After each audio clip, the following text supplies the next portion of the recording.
Hi hello welcome back. നോമ്പ് തുറക്ക് സ്പെഷ്യലായിട്ട് ഉണ്ടാക്കിയെടുക്കാൻ പറ്റുന്നൊരു കിഡിലൻ ഐറ്റത്തിൻ്റെ റെസിപ്പിയാണ് ഷെയർ ചെയ്യുന്നത്.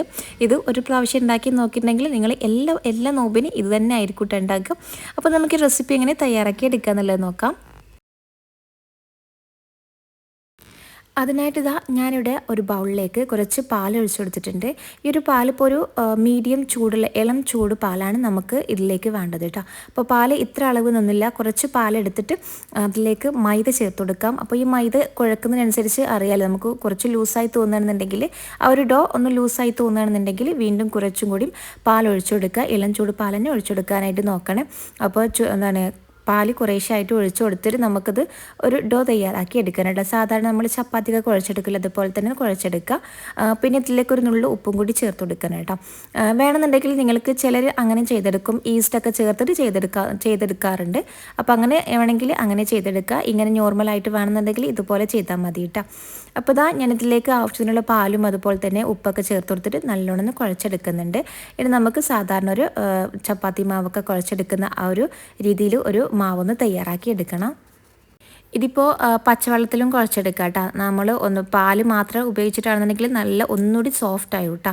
അപ്പോൾ പാലിലാണെന്നുണ്ടെങ്കിൽ അങ്ങനെ കുഴച്ചെടുക്കുക, അല്ലാന്നുണ്ടെങ്കിൽ സാധാരണ പച്ചവെള്ളത്തിൽ കുഴച്ചെടുക്കാവുന്നതാണ്.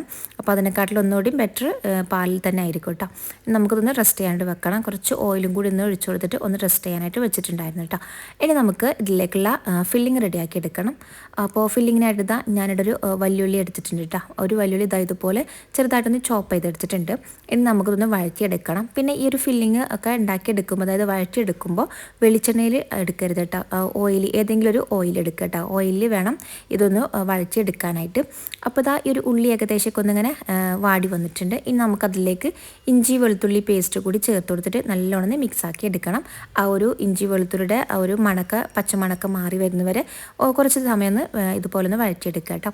പിന്നെ അതിലേക്ക് മല്ലിച്ചപ്പാണ്. മല്ലിച്ചപ്പ് ചെറുതായിട്ട് കട്ട് ചെയ്തിട്ട് അത് ചേർത്ത് കൊടുത്തിട്ടുണ്ട്. പിന്നെ നമുക്ക് എരിവിനൊക്കെ ആയിട്ട് വേണം, നല്ലോണം സ്പൈസി ഒക്കെ വേണമെന്നുണ്ടെങ്കിൽ കുരുമുളക് പൊടി കുറച്ചധികം തന്നെ ചേർത്ത് കൊടുക്കുക. അല്ലാന്നുണ്ടെങ്കിൽ പച്ചമുളക് ചേർക്കണമെങ്കിൽ ചേർത്ത് കൊടുക്കുക കേട്ടോ. അപ്പോൾ ഞാനിവിടെ കുരുമുളക് പൊടിയാണ് ചേർത്ത് കൊടുത്തിട്ടുണ്ടായിരുന്നത്. ഇനി ഇതിലേക്ക് ചിക്കൻ ചേർത്ത് കൊടുക്കാം. ചിക്കൻ ഞാനിവിടെ ഫ്രൈ ചെയ്തിട്ടാണ് ചേർത്ത് കൊടുക്കുന്നത് കേട്ടോ. ഫ്രൈ ചെയ്തിട്ട് ജസ്റ്റ് ഇങ്ങനെ മിക്സിയിലിട്ട് ഒന്ന് ക്രഷ് ചെയ്തെടുത്തിട്ടുണ്ടായിരുന്നു കേട്ടോ. അപ്പോൾ ക്രഷ് ചെയ്യാതെയും അങ്ങനെ ചേർത്ത് കൊടുക്കുക. അപ്പോൾ അങ്ങനെ ഉണ്ടാക്കിയൊരു വീഡിയോ ഞാൻ എൻ്റെ ചാനലിൽ അപ്ലോഡ് ചെയ്തിട്ടുണ്ടായിരുന്നു. അപ്പോൾ വേണമെന്നുണ്ടെങ്കിൽ പോയി കണ്ടു നോക്കിയാൽ മതി കേട്ടോ. അപ്പോൾ ഇവിടെ ഇതൊന്ന് ക്രഷ് ചെയ്തിട്ട് ആ ഒരു ചിക്കനും കൂടി ഇതിലേക്ക് ആഡ് ചെയ്ത് കൊടുത്തിട്ടുണ്ട്. എല്ലാം നല്ലോണം മിക്സ് ആക്കി എടുക്കട്ടെ. നമ്മളിതിൽ എക്സ്ട്രാ മസാലപ്പൊടികളൊന്നും ആഡ് ചെയ്ത് കൊടുത്തിട്ടില്ല, വെറും കുരുമുളക് പൊടി മാത്രമേ ചേർത്ത് കൊടുത്തിട്ടുണ്ടായിരുന്നുള്ളൂ. ഇനി ഇതിലേക്ക് കുറച്ച് വെജിറ്റബിൾസൊക്കെ ആഡ് ചെയ്ത് കൊടുക്കാനുണ്ട്. അപ്പോൾ ഞാനിവിടെ ക്യാരറ്റ് ചേർത്ത് കൊടുക്കുന്നുണ്ട്. ക്യാരറ്റ് ഇതുപോലെ ഗ്രേറ്റ് ചെയ്തിട്ടാണ് ചേർത്ത് കൊടുക്കുന്നത്. അതുപോലെ തന്നെ ക്യാപ്സിക്കം ചേർത്ത് കൊടുക്കുന്നുണ്ട്. ക്യാപ്സിക്കം ഒരു പകുതി ക്യാപ്സിക്കാണ് എടുത്തിട്ടുണ്ടായിരുന്നത്. അതും ഇതുപോലെ ചെറുതായിട്ടൊന്ന് കട്ട് ചെയ്തിട്ട് ചേർത്ത് കൊടുക്കുന്നുണ്ട്. പിന്നെ ഒറിഗാനാണ് കേട്ടോ, അതും ചേർത്ത് കൊടുക്കുന്നുണ്ട്. അതിൻ്റെ ഫ്ലേവർ ഇഷ്ടമില്ലാത്തവരാണെന്നുണ്ടെങ്കിൽ സ്കിപ്പ് ചെയ്യാം കേട്ടോ. അപ്പോൾ എല്ലാം ഒന്നുകൂടി ഒന്ന് മിക്സ് ആക്കി എടുക്കണം. പിന്നെ ലാസ്റ്റായിട്ട് നമുക്കതിലേക്ക് കുറച്ച് ടൊമാറ്റോ സോസും അതുപോലെ തന്നെ മയോണൈസും, ഇത് രണ്ടും മസ്റ്റാണ് കേട്ടോ. അപ്പോൾ രണ്ടും ഒന്ന് ചേർത്ത് കൊടുക്കുക. എന്നിട്ട് നല്ലോണം മിക്സ് ആക്കി എടുക്കാം.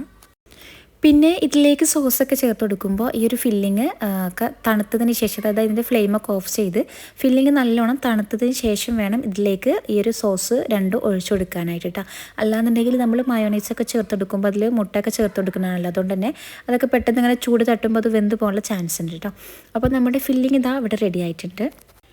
ഈ ഒരു സമയത്ത് ഇതിലേക്കുള്ള ഡോ ഒക്കെ നല്ലതുപോലെ സോഫ്റ്റായി വന്നിട്ടുണ്ടായിരുന്നു. ഇനി നമുക്ക് ഇതൊന്ന് കുഴച്ചെടുത്ത് ചെറിയൊരു ഇങ്ങനെ ഒരു അപ്പം പോലെ ഉണ്ടാക്കിയെടുക്കാൻ കേട്ടോ. നമുക്ക് ഇഷ്ടമുള്ള ഷേപ്പാക്കി എടുക്കുക. ഞാനിപ്പോൾ റൗണ്ട് ഷേപ്പിലാണ് ആക്കി എടുത്തിട്ടുണ്ടായിരുന്നത്.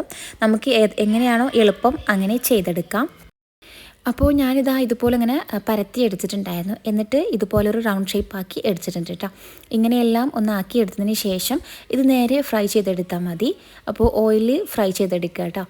അപ്പോൾ ഈ ഒരു ഷേപ്പിലാണ് എനിക്ക് കിട്ടിയിട്ടുണ്ടായിരുന്നത്. അപ്പോൾ നിങ്ങൾക്ക് എങ്ങനെയാണ് എളുപ്പം അങ്ങനെ ചെയ്തെടുത്താൽ മതി. അപ്പോൾ ഇങ്ങനെ മൊത്തമായിട്ട് പരത്തി എടുക്കുകയാണെങ്കിൽ നമുക്ക് എളുപ്പത്തിൽ തന്നെ ഇത് ഷേപ്പാക്കി എടുക്കാനായിട്ട് പറ്റും. അപ്പോൾ എല്ലാം ഇതുപോലെ ഒന്നിങ്ങനെ ഷേപ്പാക്കി എടുത്തിട്ടുണ്ട്. ഇനി നമുക്ക് ഓയിൽ ഫ്രൈ ചെയ്തെടുക്കാം. അപ്പോൾ ഓയിൽ ഫ്രൈ ചെയ്തെടുക്കുന്നതും ഞാനിവിടെ വീഡിയോ എടുത്തിട്ടില്ല. അപ്പോൾ എല്ലാം ഞാനിതാ ഇവിടെ ഇതുപോലെ ഒന്ന് ഫ്രൈ ചെയ്തെടുത്തിട്ടുണ്ടായിരുന്നു. ഇതുപോലെ ഇങ്ങനെ എന്താ പറയുക നല്ല പൊന്തി വന്നിട്ടുണ്ട് കേട്ടോ. അപ്പോൾ ഇങ്ങനെ ആയതിനു ശേഷം ജസ്റ്റ് ഇങ്ങനെ ഒന്ന് കട്ട് ചെയ്തെടുക്കുക കേട്ടോ. 2 പോർഷനാക്കി എടുക്കുക. ഇതുപോലെ കത്രിക വെച്ചിട്ട് ഒന്ന് കട്ട് ചെയ്തെടുത്തിട്ടുണ്ടായിരുന്നു. ഇനിയിപ്പോൾ ഒന്നുമില്ല, വളരെ സിമ്പിളാണ്. ഇനി ഒരു കട്ട് ചെയ്തെടുത്ത് ഓരോ ഇതിലേക്കും നമുക്കിപ്പോൾ റെഡിയാക്കി വെച്ച ആ ഒരു ഫില്ലിങ് നിറച്ച് കൊടുക്കുക കേട്ടോ. എത്ര വേണം അതിനനുസരിച്ച് നിറച്ച് കൊടുക്കുക കേട്ടോ. ഇത് ഭയങ്കര ഹെവി ആയിട്ടായിരിക്കും ഉണ്ടാവുക കേട്ടോ. നമ്മൾ ഒരെണ്ണം കഴിച്ചാൽ തന്നെ അത്യാവശ്യം വയറൊക്കെ നിറട്ടോ. അതുപോലെ തന്നെ അടിപൊളി ടേസ്റ്റാണ്. നമ്മൾ വയറ് നിറഞ്ഞാൽ നമുക്ക് വീണ്ടും കഴിക്കാൻ തോന്നുന്നുണ്ട്, അത്രയ്ക്കും ടേസ്റ്റ് ആയിരിക്കും ഇതിട്ട്. അപ്പോൾ കുട്ടികളൊക്കെ ഉള്ള വീട്ടിലാണെന്നുണ്ടെങ്കിൽ പെട്ടെന്ന് കാലിയാവും കേട്ടോ. അപ്പോൾ മസ്റ്റായിട്ടും ട്രൈ ചെയ്ത് നോക്കുക. ഉണ്ടാക്കിയെടുക്കാനും സിമ്പിളാണ് കേട്ടോ. അപ്പോൾ ട്രൈ ചെയ്ത് നോക്കിയിട്ട് ഫീഡ്ബാക്ക് അറിയിക്കാൻ ഒന്നും മറക്കല്ലേ. അപ്പോൾ ഇതുപോലത്തെ സ്പെഷ്യലായിട്ട് റെസിപ്പീസിനും ഈസി ആയിട്ടുള്ള റെസിപ്പീസിനൊക്കെ വേണ്ടിയിട്ട് ഈ ഒരു ചാനൽ സബ്സ്ക്രൈബ് ചെയ്യുക. സബ്സ്ക്രൈബ് ചെയ്യുമ്പോൾ ബെല്ലൈക്കൺ പ്രസ് ചെയ്ത് ഓൾ എന്ന ഓപ്ഷനും കൂടി കൊടുക്കാൻ മറക്കരുത്. എങ്കിൽ മാത്രമേ ഞാനിടുന്ന വീഡിയോസിൻ്റെ നോട്ടിഫിക്കേഷൻ നിങ്ങൾക്ക് ലഭിക്കുള്ളൂ. അപ്പോൾ ഇൻഷാ അല്ലാഹ് പുതിയൊരു വീഡിയോയിൽ കാണാം. താങ്ക്